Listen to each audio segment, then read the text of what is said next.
நிறைய பேர் நைட்டில் தூங்குறதுக்கு ரொம்ப கஷ்டப்படுறாங்க. நைட்டு 1 மணி ஆனாலும் 2 மணி ஆனாலும் தூக்கம் வரலன்றாங்க. நிறைய பேர் தூக்கத்துக்கு இப்போ மாத்திரை கூட எடுத்துகிட்டு இருக்கிறாங்க. நைட்டில் நல்லா தூங்குறதுக்கு ஈஸியான ஒரு 5 டெக்னிக் இப்போ நான் சொல்ல போகிறேன். நம்ம பகலில் கற்றுக்கிட்ட விஷயங்கள்லாம் நைட்டில் நம்ம டீப் ஸ்லீப்பில் இருக்கும்பொழுது தான் லாங் டைமாக மாற்றி மெமரியில் ஸ்டோர் ஆகுது. அதனால் கண்டிப்பாக டீப் ஸ்லீப் ரொம்ப முக்கியம். அதே சமயம் பிரெயின் டீடாக்ஸ் பண்ணுற வேலையும் டீப் ஸ்லீப்பில் தான் நடக்குதுங்க. பிரெயின் டீடாக்ஸ்னால் என்ன? நம்ம மனசில் உடம்புல இருக்கிற நச்சுக்கள் கழிவுகள் வெளியேற்ற வேலையும் நம்ம டீப் ஸ்லீப் இருந்தால் தான் நடக்கும். இப்போ டீப் ஸ்லீப்புக்கு ஈஸியான 5 டெக்னிக் இப்போ நம்ம பார்க்கலாம்.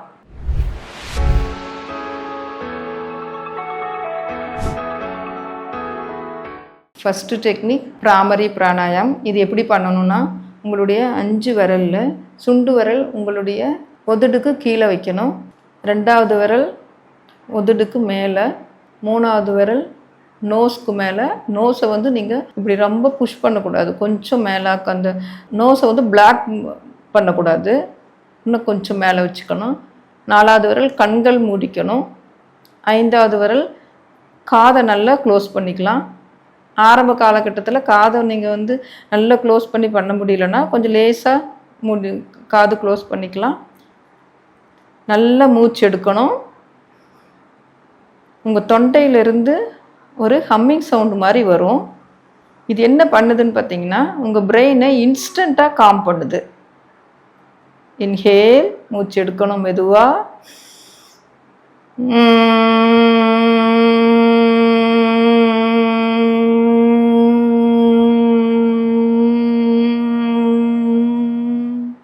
முடிஞ்ச அளவு நீங்கள் அந்த சவுண்டு வர்றது கொஞ்சம் அதிகமாக இருந்தால் ரொம்ப நல்லா எஃபெக்டிவாக இருக்கும்.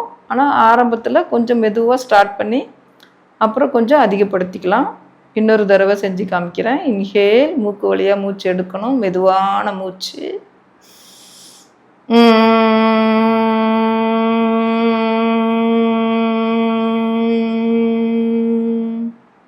உங்களுக்கே தெரியும், 2வது தடவை 3வது தடவை பண்ணுறப்ப அந்த எக்ஸேல் பண்ணுற சவுண்டு உங்களை அறியாமையே கொஞ்சம் நிறைய நேரம் நீட்டிக்கிற மாதிரி இருக்கும்.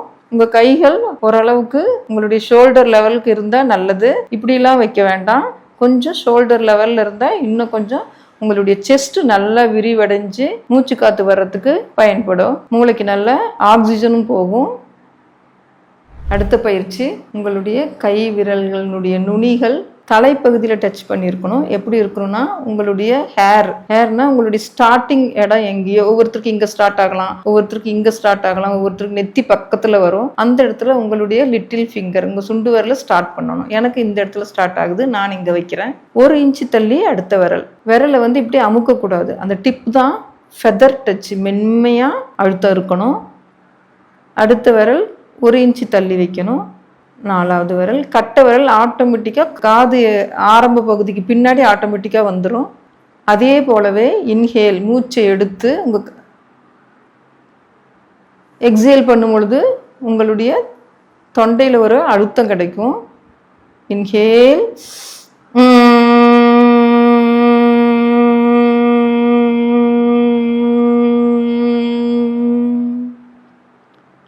நம்ம நோஸ் வழியாக மூக்கு வழியாக மூச்சு எடுக்கிறோம். தொண்டையிலேருந்து ஒரு சவுண்டோட எக்ஸேல் வெளிமூச்சு விடுறோம். நீங்கள் நல்லா கவனிச்சிங்கன்னா உங்களுடைய மைண்ட் காம் ஆகிறது தெரியும். உங்களுடைய பாராசிம்பத்தட்டிக் சிம்பத்தட்டிக் நர்வ்னு இருக்குது. அது காமான மைண்டுக்கு போயிடும். இன்ஹேல்,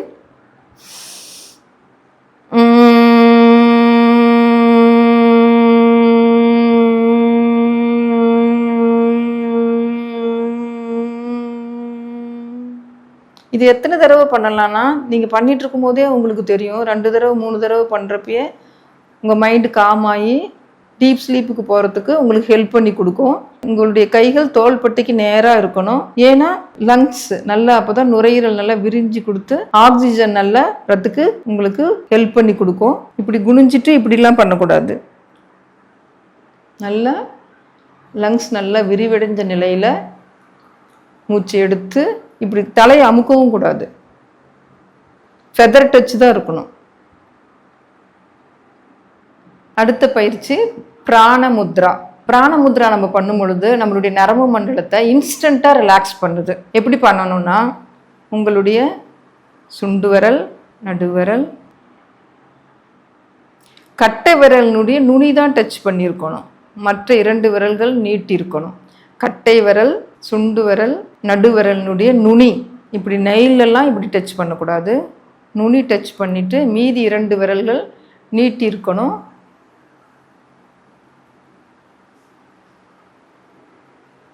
உங்கள் தொடைப்பகுதியில் வச்சுட்டு நீங்கள் இது வஜ்ராசனத்தில் தான் உட்காந்து பண்ணணுன்றது இல்லை. நீங்கள் சாதாரணமாக நீங்கள் பெட்டில் உட்காந்துட்டு சம்மணங்கால் போட்டுகிட்டே நீங்கள் வந்து பண்ணலாம். முதுகுத்தண்டு மட்டும் முடிஞ்ச அளவு நேராக இருக்கிறது நல்லது. இன்ஸ்டண்ட்டாக நம்ம நரம்பு மண்டலத்தை அமைதிப்படுத்துது. அடுத்த பயிற்சி சசங்காசனம். இது எப்படி பண்ணணும்னா, வஜ்ராசனம் முடிஞ்சால் உட்காந்துக்கலாம், இல்லாட்டினா சாதாரணமாக கூட உட்காந்துக்கலாம். வஜ்ராசனம் உட்காந்துட்டு கைகளை முன்னாடி நீட்டிட்டு மெதுவாக முன்னாடி குனியணும். இது பண்ணும்போது என்ன ஆகுதுன்னா, நமக்கு ஸ்ட்ரெஸ் ஹார்மோன் குறையுது. காலையிலேருந்து ஈவினிங் வரைக்கும் இருக்கிற ஸ்ட்ரெஸ் ஹார்மோன் அதிகமாக இருக்கும். அந்த ஹார்மோன் குறையிறதுக்கு இது ஹெல்ப் பண்ணுது. உங்களுடைய தலையை கீழாக்கு தான் வைக்கணும். அப்படி வைக்க முடியலன்னா ஒரு பில்லோ கூட நீங்கள் யூஸ் பண்ணிக்கலாம். பில்லோ வச்சுட்டு உங்களுடைய கைகளை மடித்து வச்சு உங்களுடைய வலது பக்கம் கன்னத்தை கைகளில் வச்சுட்டு 5 நிமிஷம் இருக்கலாம். திரும்பவும் இடது பக்கம் திரும்பி 5 நிமிஷம் இருக்கலாம். நீங்கள் இப்போ கவனித்து பாருங்களேன், உங்கள் மூச்சு ஆழமாக போகும், நீளமாக போக தெரியும். அப்போ ஸ்ட்ரெஸ் ஹார்மோன் எல்லாம் குறையுது.